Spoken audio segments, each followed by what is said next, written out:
बच्चों ऊर्जा के विभिन्न रूप। ठीक है, तो अब क्या क्या रूप आप जो पहले से ही देख चुके हैं। एक तो हम लोगों ने क्या देखा था, गतिज ऊर्जा और स्थितिज ऊर्जा। ये तो हम लोग पहले से ही पढ़ चुके हैं। और गतिज ऊर्जा स्थितिज ऊर्जा दोनों मिलकर क्या बनाती है, यांत्रिक ऊर्जा, है ना। इसीलिए यांत्रिक ऊर्जा को अंग्रेजी में कहा जाता है क्या, मैकेनिकल एनर्जी। तो मैकेनिकल एनर्जी को हम लोग ऐसे लिखेंगे, गतिज ऊर्जा को अंग्रेजी में क्या कहते हैं, काइनेटिक एनर्जी। इसीलिए गतिज ऊर्जा को हम लोग के ई लिखेंगे और स्थितिज ऊर्जा जो होती है वो पोटेंशियल एनर्जी होती है। तो हम लोग आराम से ये फॉर्मूला बना सकते हैं, ME = KE + PE, ऐसा भी हम लोग बोल सकते हैं। साथ ही साथ हम लोग बोल सकते हैं ME = ½ mv² बोलिए mgh, ये भी हम लोग बोल सकते हैं। और दूसरा एक फॉर्मूला होता है जो work done = change in energy, ये भी बोलते हैं। किया गया कार्य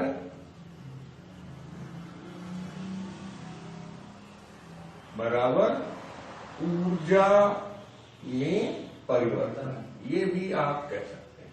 इसका सही बात भी है कि देखिए ये भी जूल में नापा जाता है, ऊर्जा भी जूल में नापी जाती है और ऊर्जा में परिवर्तन भी जूल में ही नापा जाएगा।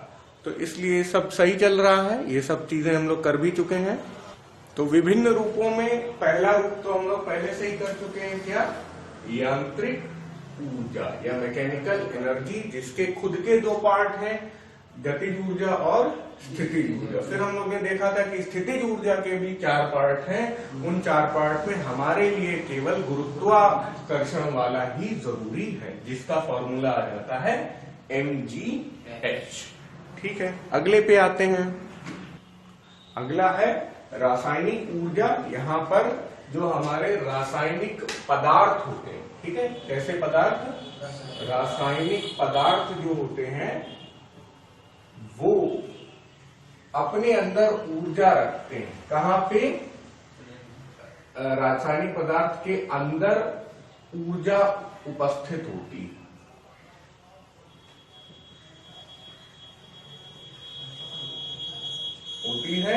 और कहाँ पे होता है, बंध के अंदर होता है। बंध मतलब कैसे, बॉन्ड, कैसे बॉन्ड से जुड़े होते हैं ना रासायनिक पदार्थ आपस में। जैसे बहुत ही सिंपल है, मान लीजिए कि हम लोग पानी की बात करें तो HOH, H2 ऐसा स्ट्रक्चर होता है पानी का, लेकिन असली में हम लोग इसको लिखते इस तरह, असली में देखने में ऐसा होता है। तो अब ये आपस में जुड़े हुए हैं, तो ये बंध से जुड़े हुए हैं। और इसी तरह मान लीजिए नमक है हमारा NaCl, तो ये क्या होता है, ये Na+ और Cl-, ये भी बंध से जुड़े हुए। यहाँ अलग तरह का बंध है और यहाँ अलग तरह का बंध है। तो बंध के अंदर ही ऊर्जा होती है। तो कई बार बंध तोड़ने के लिए ऊर्जा लगानी पड़ती है, कई बार बंध टूटने में ऊर्जा लगती है। याद रखिएगा, रासायनिक ऊर्जा जो है वो आपकी नाभिकीय ऊर्जा से बच्चों अलग होती है। यहाँ पर हम लोग नाभिक के अंदर नहीं जा रहे हैं, बाहर की ही बात कर रहे हैं। जब हम लोग नाभिक के अंदर चले जाएंगे तो वही रसायन जो है नाभिकीय ऊर्जा देने लगेगा। तो ठीक है, बंध पर डिस्कशन नहीं करते हैं क्योंकि अभी हम लोग फिजिक्स पढ़ रहे हैं। अब एक उदाहरण लेते हैं, माचिस की तीली। और आपने देखा होगा कि माचिस की तीली में काले रंग का भी ऊपर लेप लगा रहता है, भूरे का भी रहता है और लाल का भी रहता है। वो किसी भी रंग का हो, लेकिन आप उसे केमिस्ट्री की भाषा में क्या कहते हैं, रेड फास्फोरस। ये भी सरकारी एग्जाम में बहुत पूछा जाता है बच्चों कि माचिस की तीली में कौन सा पदार्थ होता है। तो ऑप्शन बड़े कठिन आते हैं, लाल फास्फोरस, काला फास्फोरस, पीला फास्फोरस और सफेद फास्फोरस। तो हमें क्या करके आना है, लाल फास्फोरस करके आना है, रेड फास्फोरस करके आना। अब होता क्या है बच्चों ऐसी स्थिति में जो लाल फास्फोरस होता है, केमिस्ट्री ये कहती है कि रेड फास्फोरस को हल्की सी गर्मी दी जाए तो वो व्हाइट फास्फोरस में परिवर्तित हो जाता है और जल जाता है। इसी बात पर ये निर्भर करता है, इसी बात पे हमारी माचिस की तीली काम करती है। तो यहाँ हमें ये समझना है कि जो रासायनिक ऊर्जा है वो रेड फास्फोरस में होती है। जब थोड़ी सी गर्मी उसको मिलती है तो वो सफेद फास्फोरस में जलते हुए परिवर्तित हो जाती है। जो जलते हुए परिवर्तित हो जाती है उसमें जो लौ होती है, उस लौ का हम लोग फिर आगे जो भी प्रयोग करना होता है वो करते हैं। अब ये गर्मी इतनी कम चाहिए होती है कि आप 30 डिग्री सेंटीग्रेड में भी ये करा सकते हैं।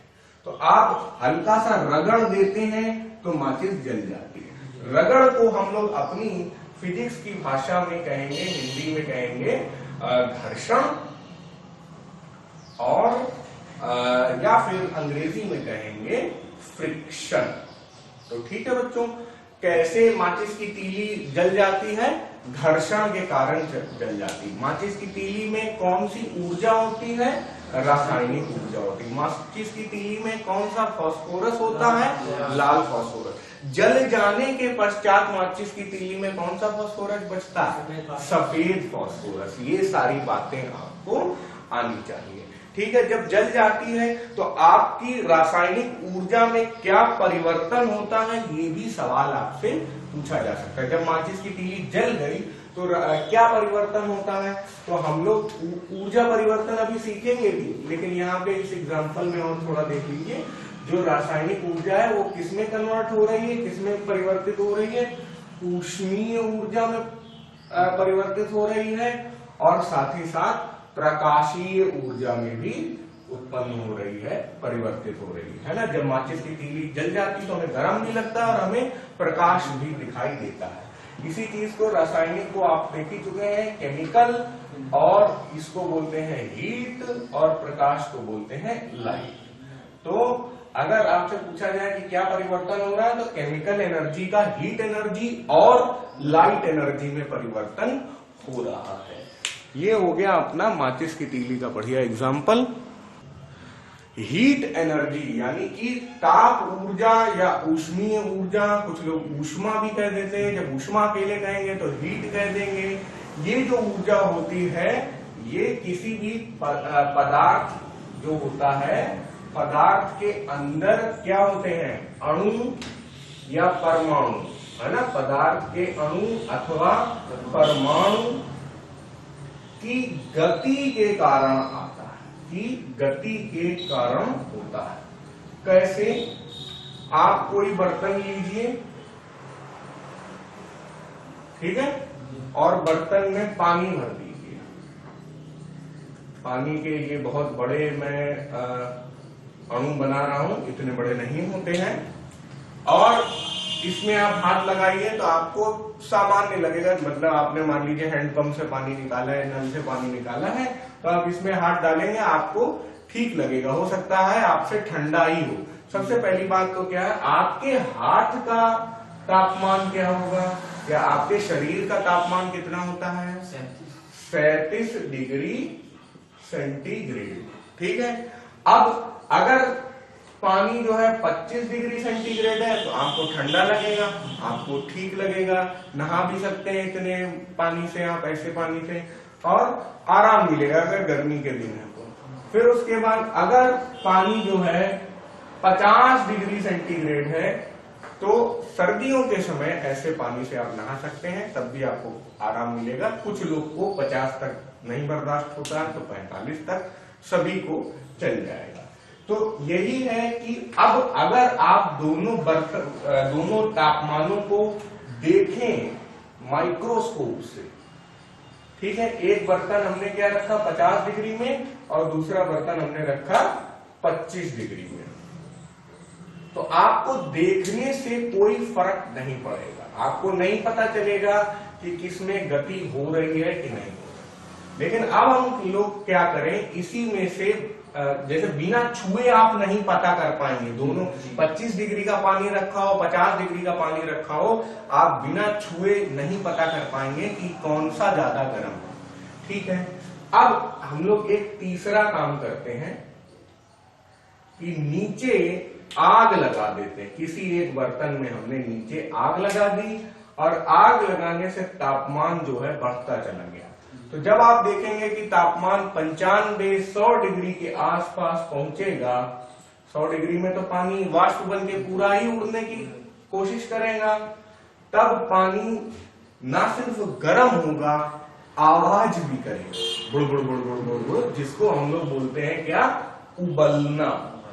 तब आप क्लियरली देख सकते हैं कि हाँ, जो हमारा पदार्थ है यानी पानी में कुछ मत आप डालिए, नमक ना डालिए, कोई भी चीज नहीं डालिए, केवल पानी के जो अणु होंगे वो इतनी गति करेंगे कि आपको वो दिखाई भी देंगे गति करते हुए और आपको टक्कर मारते हुए सुनाई भी देगा। तो इस तरह से आप समझ सकते हैं कि जैसे ही ऊष्मा ज्यादा होती है तो उबाल आने शुरू हो जाता है, और ऊष्मा ज्यादा किस कारण से होती है, पदार्थ के अणु या परमाणुओं की गति करने के कारण। ना सिर्फ ये आपका पानी, किसी भी चीज को, किसी भी आप सॉलिड लिक्विड गैस आप उसको गर्म कर सकते हैं। जब भी वो गर्म होगा तो उसकी जो अणु परमाणु की गति है काफी अधिक होगी। ठीक है, अब इसी में एक आदमी आया, आप लोग ही मुझे नाम बताएंगे, जिसने भाप का इंजन बनाया। उसने यही चीज सीख ली कि भाई हाँ, जब पानी को गर्म करते तो भाप होती है और भाप में बहुत ज्यादा शक्ति होती है। उन्होंने देखा था कि हाँ भाई, एक जो बर्तन गर्म किया जाए, गर्म करने के बाद इसके ऊपर भाप रखती है, और भाप के ऊपर अगर ढक्कन रखो तो ढक्कन भी हिलने लगता है, उसके ऊपर ईंटा भी रख दो तब भी हिलने लगता है। तो उन्होंने सोचा कि अरे यार, भाप में तो बहुत ज्यादा ताकत है, तो ऐसा करते हैं, हम लोग क्या करेंगे, भाप का इंजन बना देंगे।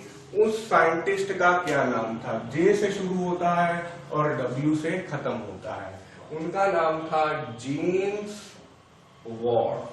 ठीक है, तो जेम्स वॉट ने क्या किया था, भाप का इंजन बनाया था। तो किस पर निर्भर था जेम्स वॉट की जो आविष्कार है, वो किस पर निर्भर था, उन्होंने पहचाना कि भाप के अंदर हीट एनर्जी होती है, इसकी वजह से उन्होंने भाप का इंजन ही बना डाला।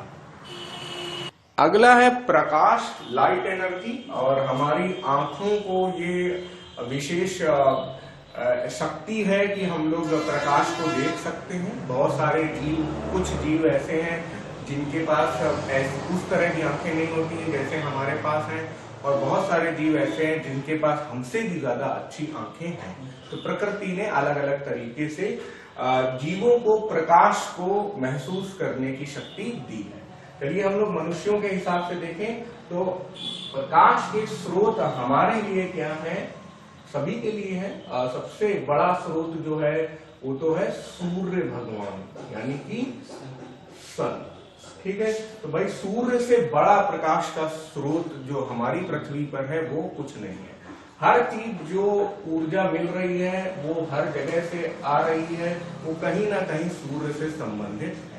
अब हमारे घरों में आप देख सकते हैं कि पहले यूज होता था बल्ब, अब तो कम होता है, फिर आया CFL और फिर आया LED। इस तरह की चीजें भी हमारे लिए प्रकाश का स्रोत है। आप बताइए CFL का फुल फॉर्म, चलिए LED का पहले बता दीजिए। Light emitting diode. ये भी बहुत पूछा जाता है कॉम्पिटिटिव एग्जाम में, तो आपको आना चाहिए। ये होता है कॉम्पैक्ट फ्लोरोसेंट लैंप। लाइट नहीं होता है, लैंप होता है। ठीक है, ये सब आपके प्रकाश के स्रोत हैं, और ये एक बड़ा थोड़ा अलग तरीके से बोला जा रहा है, थोड़ी बड़े लेवल की हिंदी है। प्रकाश का अभिज्ञान कैसे होता है, कोई ऐसे पूछे तो बहुत ही आसान आंसर है इसका। प्रकाश का अभिज्ञान हमें कहां से होता है बताइए? मनुष्यों को या किसी भी जीव को आंखों से होता है, ठीक है। प्रकाश है ये हमें कैसे पता चलता है? आंखों से होता है, आंखों से होता है। तो ये कोई नई बात नहीं है, ठीक है। अब उसके बाद आ जाते हैं हम लोग किस पे कि भाई जो प्रकाश है उसका वेग क्या होता है? बताइए प्रकाश का वेग। बहुत ही सिंपल बात है, प्रकाश का वेग बोलो, स्पीड ऑफ लाइट या वेलोसिटी ऑफ लाइट होता है, बहुत ज्यादा होता है ये होता है 3 × 10⁸ मीटर पर सेकेंड। बहुत सारे एग्जाम में पूछा जा चुका है और बहुत बासा हो चुका है सवाल अब ये, लेकिन फिर भी हमें आना चाहिए। और उसके बाद है प्रकाशीय उपकरण, जो सबसे ज्यादा किताब बच्चों को स्कूल लेवल में पढ़ाई जाती है, एनसीईआरटी, तो वो बोलती है कि हमारी आंख भी जो है वो एक प्रकाशीय उपकरण है, ठीक है। आंख भी जो है वो प्रकाशीय उपकरण है। प्रकाशीय उपकरण क्या क्या है? एक तो सबसे पहले उन्होंने बोला आंख, फिर वो बोलते हैं टेलीस्कोप भी है, कैमरा भी है। कैमरा तो बिल्कुल है, और ये जो वीडियो आप देख रहे हैं ये भी भाई कैमरा से ही, किसी प्रकाशीय उपकरण से ही बनाया जा रहा है। कैमरा कौन सा? मोबाइल कैमरा, ठीक है। फिर उसके बाद टेलीस्कोप, जिसको बोलते हैं दूरबीन, और बल्कि मेरे हिसाब से सूक्ष्मदर्शी भी, सूक्ष्मदर्शी यानी कि माइक्रोस्कोप, है ना। सूक्ष्मदर्शी क्या होता है? माइक्रोस्कोप, और दूरबीन क्या होती है? टेलीस्कोप। ये दोनों भी कैसे हैं? प्रकाशीय उपकरण है। आंख तो हो गई हाल, ये तो आता ही है, कैमरा खुद ही इंग्लिश है अपने आप में, ठीक है। तो सब कुछ कॉपी करें। अगला है ध्वनि ऊर्जा, जो माध्यम बोलना चाहिए, ज्यादा अच्छा होता है, लेकिन समझने के लिए वस्तु भी लिख दे रहा हूं मैं, कि कंपन के कारण होती है,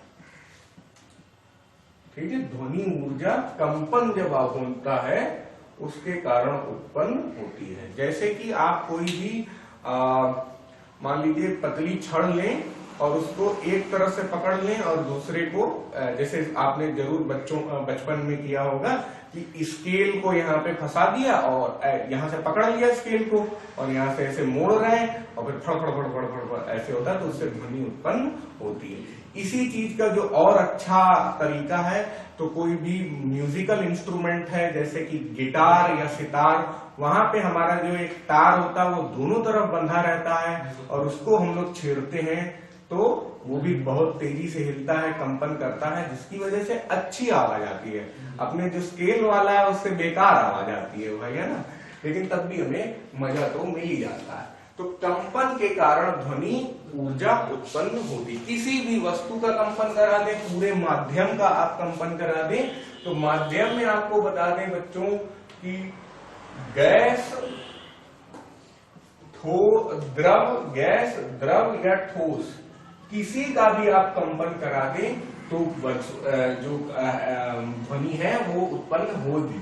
याद रखिए, बहुत ज्यादा इंपॉर्टेंट सवाल है कि ध्वनि कहां संभव नहीं है, तो ध्वनि जो है वैक्यूम में यानी कि निर्वात में संभव नहीं है। फिर से सुन लीजिए, ध्वनि निर्वात में संभव नहीं, ये हमेशा याद रखिएगा। इसलिए ध्वनि को कोई ना कोई माध्यम चाहिए होता, परंतु प्रकाश गैस, द्रव, ठोस सबसे जा सकता है, साथ ही साथ प्रकाश निर्वात में भी जा सकता है, ठीक है, याद रखिए। ध्वनि की गति सबसे ज्यादा कहां होती है? ठोस में, परंतु प्रकाश की गति सबसे ज्यादा कहां होती है? निर्वात में। जो मैंने आपको इसके पहले 3 गुणा 10 की घात 8 मीटर प्रति सेकंड लिखाई थी, वो प्रकाश की गति या प्रकाश का वेग निर्वात में आपको सिखाया गया था। अब यहाँ पे ध्वनि ऊर्जा की बात करें, ध्वनि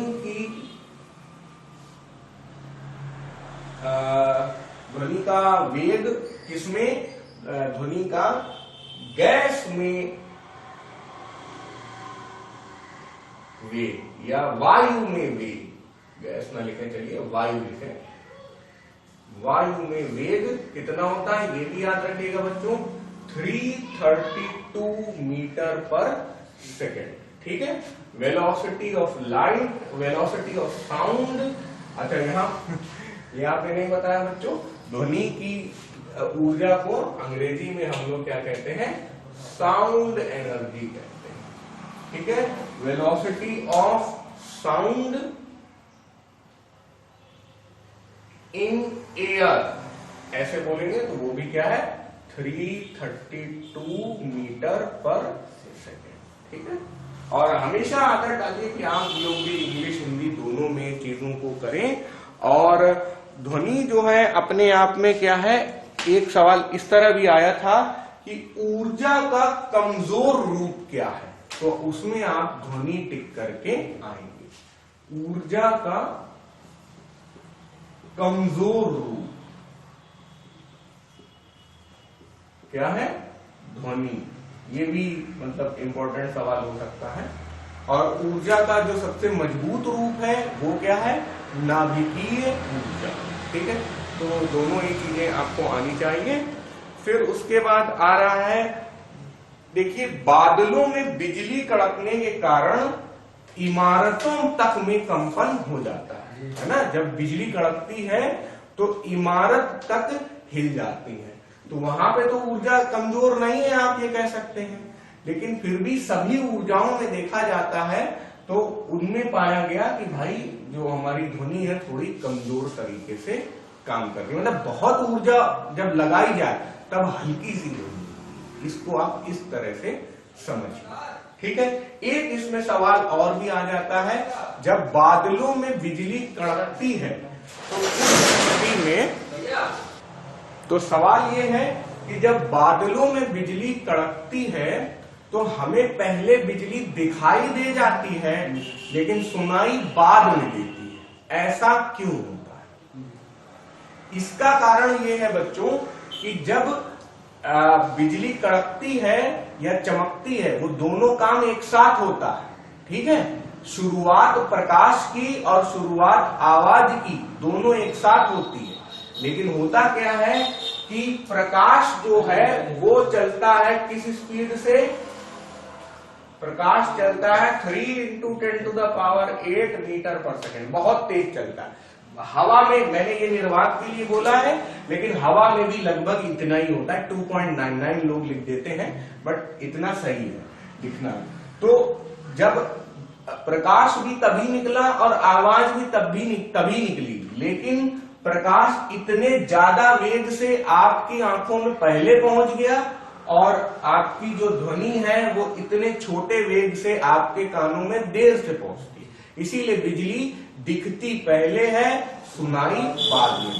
लेकिन अगर हम लोग बादल में ही घुस जाएं, वैसे घुस जाएंगे तो मौत भी हो जाएगी, लेकिन अगर हम लोग कोई तरीका अपना लें कि भाई मरने से बच जाएं, तो अगर हम लोग बादल में ही घुस जाएं तो वहां आप देखेंगे कि प्रकाश और आवाज दोनों एक साथ हो रही। लेकिन हमें पृथ्वी तक आते आते उस यात्रा में अलग अलग वेग की वजह से वो समयांतर आपको देखने को मिलता है।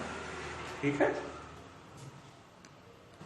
अब सवाल आता है कि भाई विद्युत ऊर्जा अगली चीज है, तो ये कैसे उत्पन्न होती है? ये उत्पन्न होती है मुक्त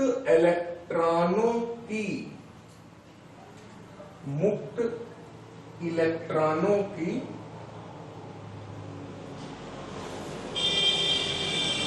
गति देगा। ठीक है बच्चों, मुक्त इलेक्ट्रॉन जो होते हैं, जैसे मान लीजिए इनको अंग्रेजी में बोलते हैं, वो एक ही नाम है फ्री इलेक्ट्रॉन्स।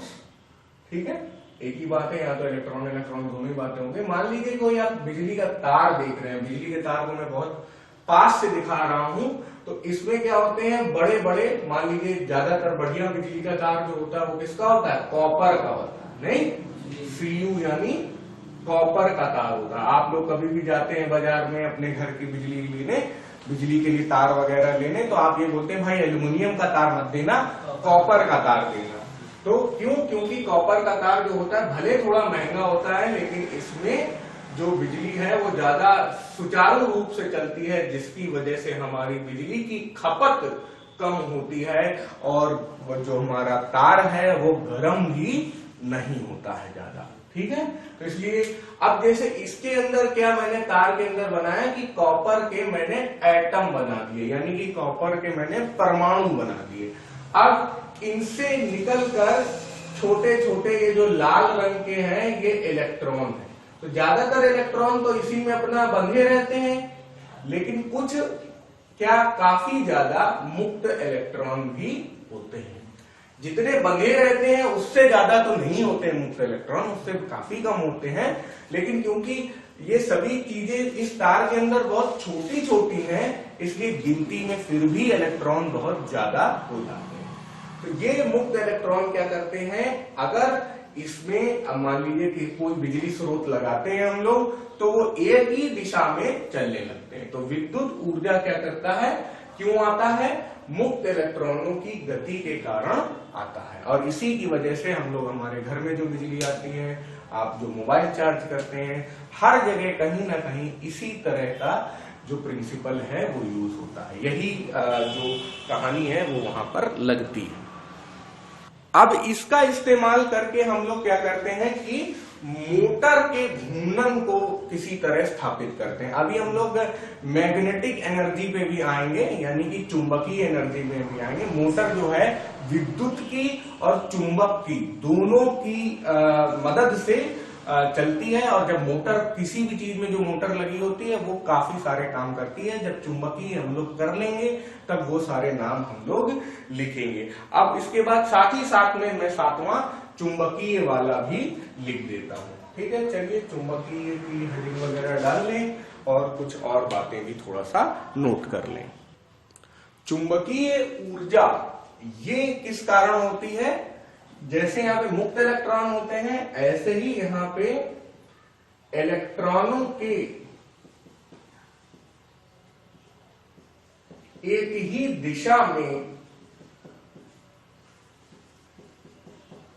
घूर्णन के कारण हो जाती है। ठीक है, तो ये ऐसा नहीं है जैसे कि सभी हर एक मेटल में, हर एक धातु में इलेक्ट्रॉन होते हैं, मुक्त इलेक्ट्रॉन होते हैं, इसीलिए सभी धातु विद्युत ऊर्जा दिखाती हैं, लेकिन बहुत ही कम धातु हैं जो चुंबकीय ऊर्जा दिखाती हैं। सबसे ज्यादा आप बताइए कौन सी धातु चुंबकीय ऊर्जा दिखाती है, वो है लोहा, है ना। इसीलिए कोई भी चुंबक होता है वो लोहे को आकर्षित कर देता है। अब आपको कुछ नाम आने चाहिए, जरूर आपको पहले से पता होगा। मैं देखिए दो चुंबक बना रहा हूं यहाँ पे लंबे लंबे, ये साउथ और साउथ है, ये नॉर्थ है, ये नॉर्थ है। यहाँ पे आप समझ सकते हैं एन का मतलब नॉर्थ है, नॉर्थ यानी बोलिए उत्तरी ध्रुव। ठीक है, उसी तरह इसको अंग्रेजी में पोल बोलते हैं, नॉर्थ। एन का मतलब नॉर्थ पोल। आप शायद ये जरूर जानते होंगे भाई, आपने रीजनिंग में पढ़ा होगा कि 4 दिशाएं होती हैं, नॉर्थ, साउथ, ईस्ट, वेस्ट। तो हम लोग एक तरीके से ये अपना मैग्नेट ऐसे रख रहे हैं। अच्छा, यहाँ पे इसको हर एक जो चुंबक होता है उसमें ध्रुव अपने आप बन जाते हैं। किसके कारण बन जाते हैं, एक ही दिशा में इलेक्ट्रॉनों के घूर्णन के कारण। इसमें बहुत ज्यादा डीप में हम लोग नहीं जाएंगे। तो ये मत सोचिएगा कि यहाँ पे सर ने ईस्ट डायरेक्शन बनाई है या पूर्वी डायरेक्शन बनाई और यहाँ पे कैसे साउथ हो रहा है, यहाँ पे ये ऐसा नहीं। एक चुंबक जब आपने उसको बना लिया है उस तरह का कि वो लोहे को आकर्षित करेगा, तो उसका कोई एक छोर जो है वो नॉर्थ होगा और दूसरा साउथ होगा। हाँ, ये मैं बता सकता हूं कि कोई चुंबक आपको दिया जाएगा तो उसमें पता कैसे करेंगे कि इस तरफ नॉर्थ है या इस तरफ नॉर्थ है। तो आप क्या करिए, चुंबक को, जैसे मान लीजिए यही चुंबक है और इसमें ये जो लाल वाला है वो नॉर्थ है, मान लेते हैं थोड़ी देर के लिए। तो आप इसको बीच से धागे से अगर लटका देंगे और लटका के घुमा देंगे किसी भी तरह, खूब नचा देंगे, तो जब खूब नाचने के बाद ये रुकेगा तो ये इस तरह रुकेगा कि जो ये लाल वाला है ये नॉर्थ की ही तरफ रहेगा, असली नॉर्थ की तरफ, यानी असली उत्तर की दिशा। जब आपने ये समझ लिया कि अच्छा ये लाल वाला जो है हमेशा नॉर्थ की तरफ रहता है, तो बस यही नॉर्थ है या यही उत्तर है। ठीक है, तो अगर हम लोग दो चुंबक ऐसे इसी तरह हम लोगों ने पता कर लिया कि कहाँ नॉर्थ है कहाँ साउथ है, तो दोनों को अगल बगल हम लोगों ने रख दिया। अब ये साउथ साउथ का आपस में क्या होगा, इन दोनों का आपस में होगा प्रतिकर्षण, आकर्षण नहीं, प्रतिकर्षण। फिर उसी तरह अब ये भी आप जानते हैं कि अगर हम लोग ये उलट दें इनको, ठीक है, यहां पे नॉर्थ आ जाए, मान लो ये, चलो ये लाल वाला नॉर्थ था ना मेरे हिसाब से, तो मान लो नॉर्थ नॉर्थ को पास में ले आए, तो वैसी स्थिति में भी क्या होगा, प्रतिकर्षण ही होगा। अब आकर्षण करने के लिए हमें क्या करना पड़ेगा, आकर्षण करने के लिए हमें सिंपल काम करना पड़ेगा कि एक तरफ हम लोग रखें क्या साउथ और एक तरफ रखें हम लोग नॉर्थ, मतलब कि यहाँ पे नॉर्थ है यहाँ पे साउथ है, यानी कि विरोधी ध्रुव जो है वो अगल बगल आ जाए, तो इस स्थिति में क्या हो जाएगा, इस स्थिति में आकर्षण हो जाएगा। अब आप तीर से भी समझिए, तीर यहाँ क्या कह रहे हैं कि ये जो है दूर जाना चाहता है, यहाँ तीर क्या चाहते हैं, तीर क्या कह रहे हैं कि ये दोनों पास आना चाहते हैं। तो ये प्रतिकर्षण के दो केस हैं, आकर्षण का एक ही केस है। अब उल्टा भी कर सकते हो यार, मान लो आप इधर एस बना दो इधर एन बना दो तो भी दूसरा केस बन जाएगा। तो याद रखिएगा विरोधी ध्रुव है तो प्रतिकर्षण होगा और एक ही ध्रुव है तो आकर्षण होगा। इसी बात का इस्तेमाल हम लोग करते हैं विद्युत उपकरण में बनाने में। तो होता क्या है बच्चों कि एक, अब ये तो ऐसे मैग्नेट हैं जो फिक्स हैं कि इसका इसी तरफ साउथ होगा इसी पे नॉर्थ होगा। कुछ ऐसे फिर मैग्नेट बना लिए जाते हैं, ऐसे चुंबक बना लिए जाते हैं जिन्हें कहा जाता है इलेक्ट्रोमैग्नेट।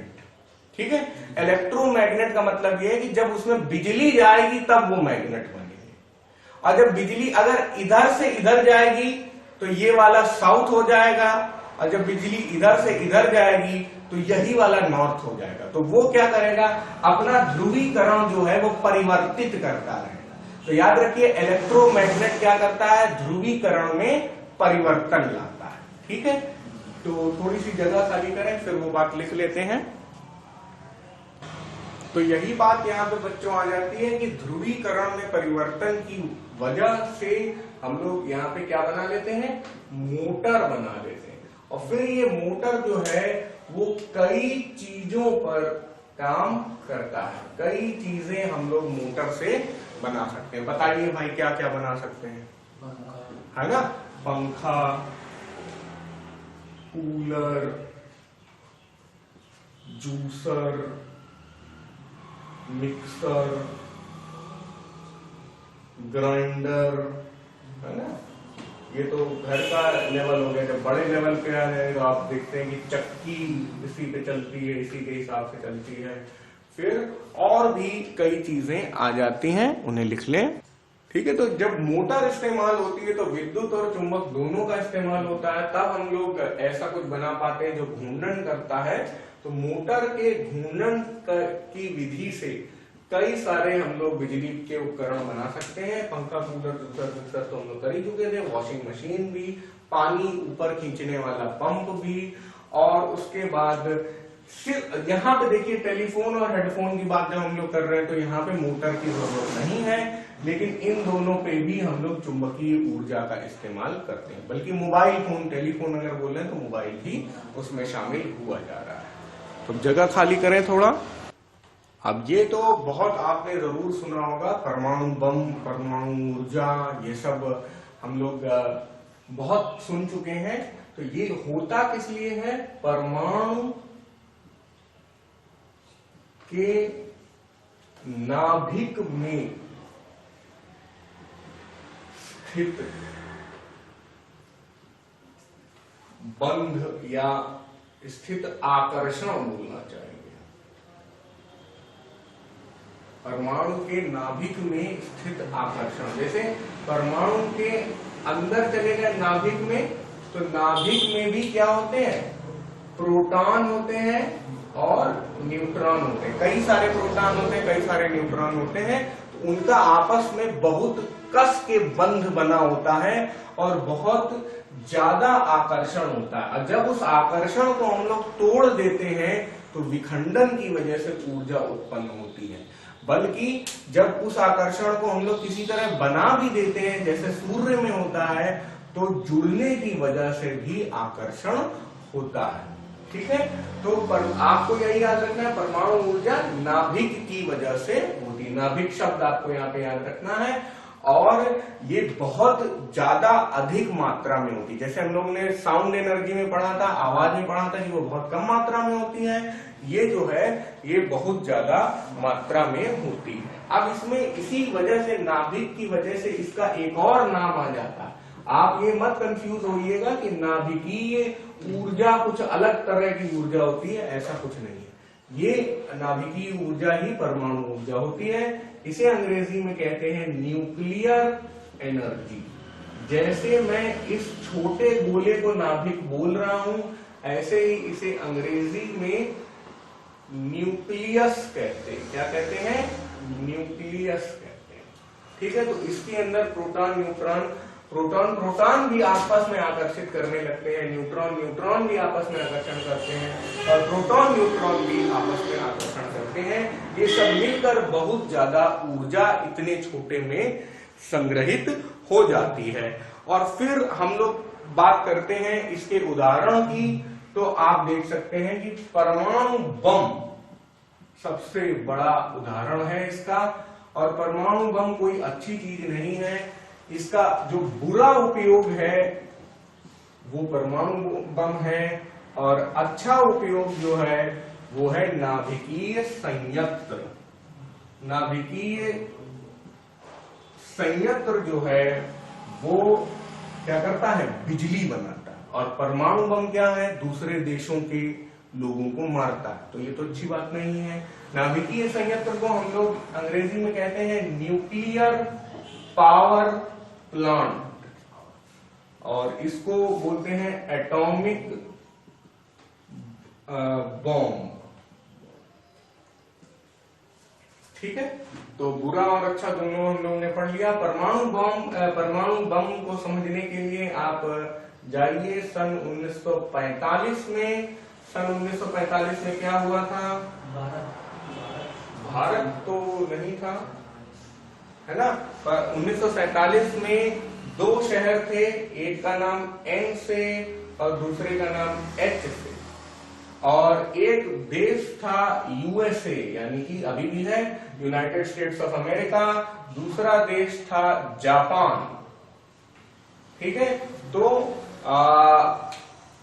अमेरिका ने क्या किया था? एक बम गिराया हिरोशिमा में और दूसरा बम गिराया नागासाकी में। ठीक है, तो एच से हो गया क्या? हिरोशिमा, और एन से क्या हो गया? नागासाकी। ये दो शहर थे जहां पर परमाणु बम गिराए गए। अभी तक विश्व के इतिहास में केवल यही दो शहर हैं जहां पर कोई ऐसी बात हुई हो कि लोगों को मारने के लिए परमाणु बम गिराया गया हो। वरना परमाणु परीक्षण तो बहुत सारे सभी देशों ने, मतलब सभी देशों ने नहीं, लेकिन बहुत सारे देशों ने, पाकिस्तान जैसे मतलब कमजोर देश जिनके पास खाने का पैसा नहीं है, उन लोगों ने भी टेस्ट कर दिया। सच बात ये है, बोलने में हमें संकोच नहीं करना चाहिए, जब भारत ने भी पहला अपना टेस्ट किया था उस समय भारत में भी खाने पीने की समस्या थी, लेकिन फिर भी भारत ने परमाणु होड़ में हिस्सा लिया और अपने आप को मजबूत देश साबित किया। अब यही बात पाकिस्तान भी कह सकता है। तो जब वो गलती हम कर सकते हैं तो पाकिस्तान पे हंसना हमारा अधिकार नहीं।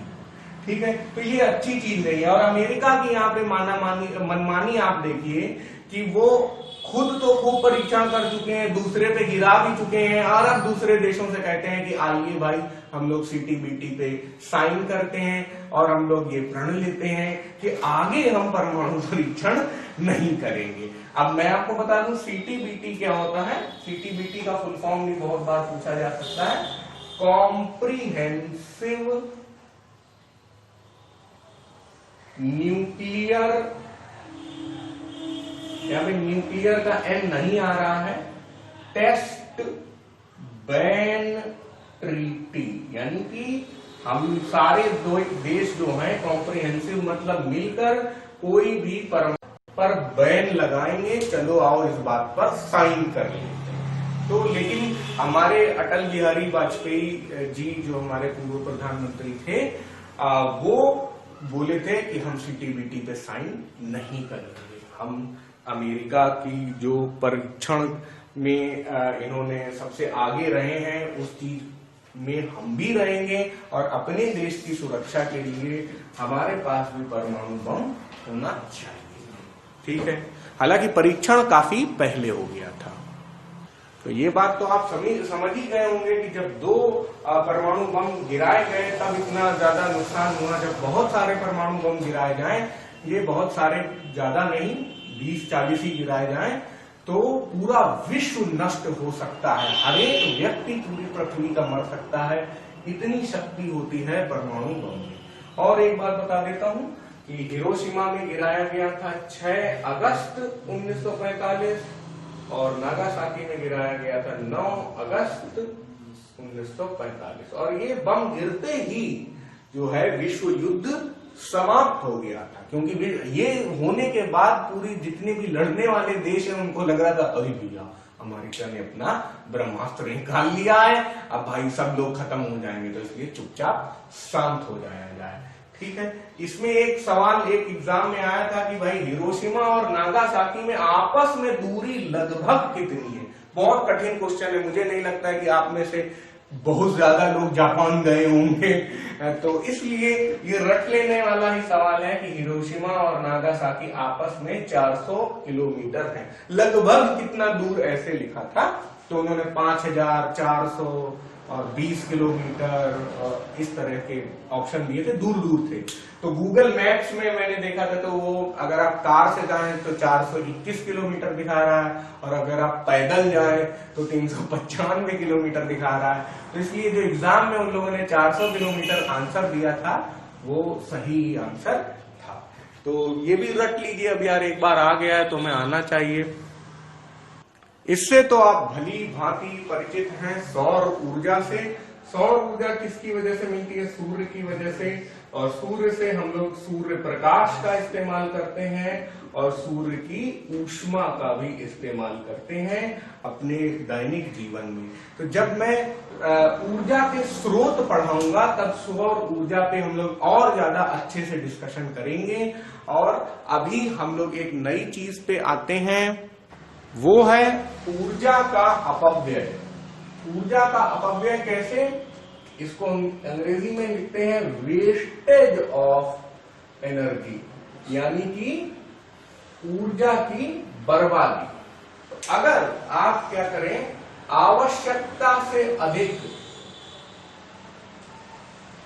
ऊर्जा इस्तेमाल करें, ऊर्जा का उपभोग करें, ठीक है ना, ऊर्जा का दोहन करें, तो आप क्या कर रहे हैं? ऊर्जा बर्बाद कर रहे हैं। जैसे मान लीजिए कि आपको गर्मी लग रही, तो गर्मी लग रही तो आप पंखा चलाएंगे, लेकिन आप बोले नहीं गर्मी काफी पड़ रही है, पंखा भी चलाएंगे, एसी भी चलाएंगे, कूलर भी चलाएंगे और अकेले एक कमरे में बैठेंगे, तो ये क्या हो जाएगा?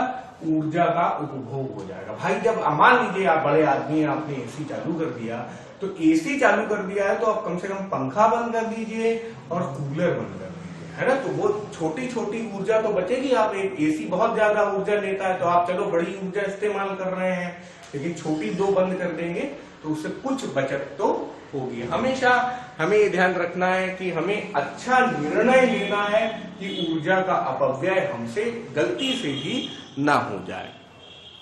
ये तीन नाम आप जरूर जानते होंगे, खनिज तेल, प्राकृतिक गैस और कोयला।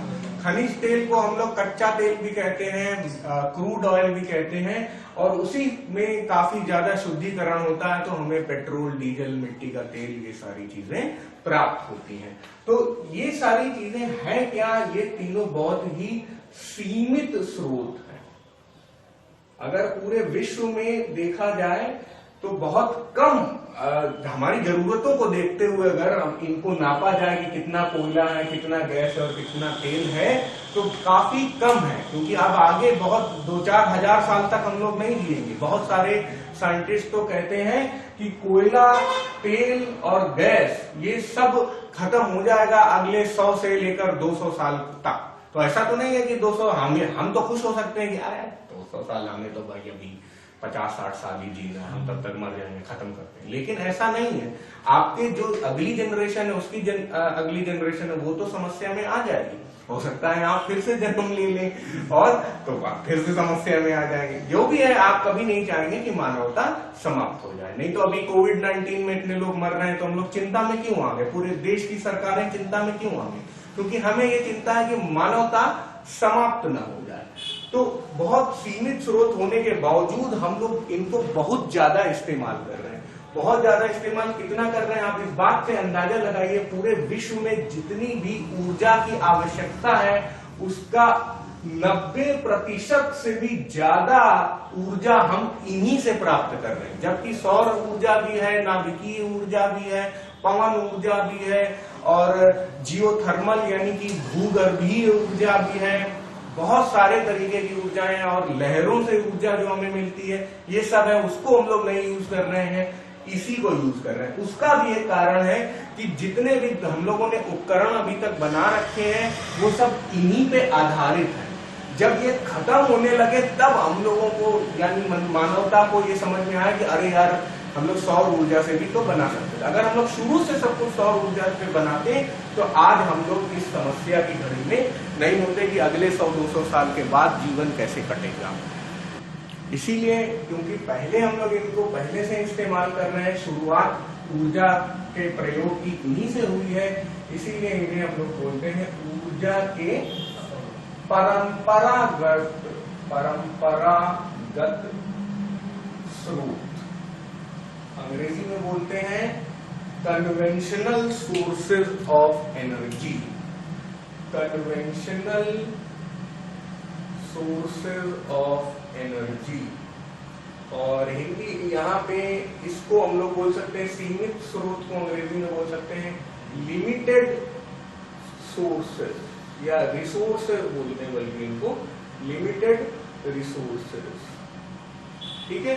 तो अब हम लोगों के लिए बहुत चिंता का विषय है कि हम लोग कैसे इस समस्या से निजात पाएंगे। आगे इस चीज में हम लोग डिस्कशन भी जरूर करेंगे। और ऊर्जा का अपव्यय का एक बहुत बड़ा कारण क्या है? विलासितापूर्ण जीवन शैली। हमारे हम लोग car, AC, geyser, vacuum cleaner, हवाई जहाज, ओवन, इस तरह की चीजों का इस्तेमाल करते हैं जिनका बहुत ज्यादा जरूरत नहीं है।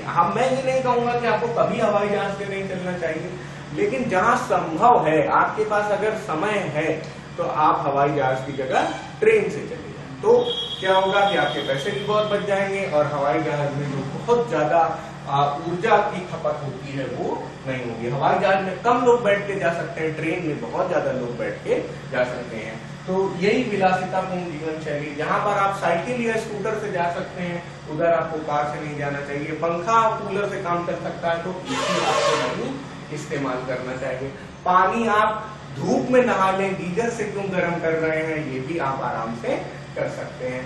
उसी तरह खाना वगैरह बनाना है तो आप चूल्हे में बनाइए, गैस चूल्हे में बनाइए, लेकिन ओवन में मत बनाइए जहां पे बिजली बहुत ज्यादा खर्च होती है।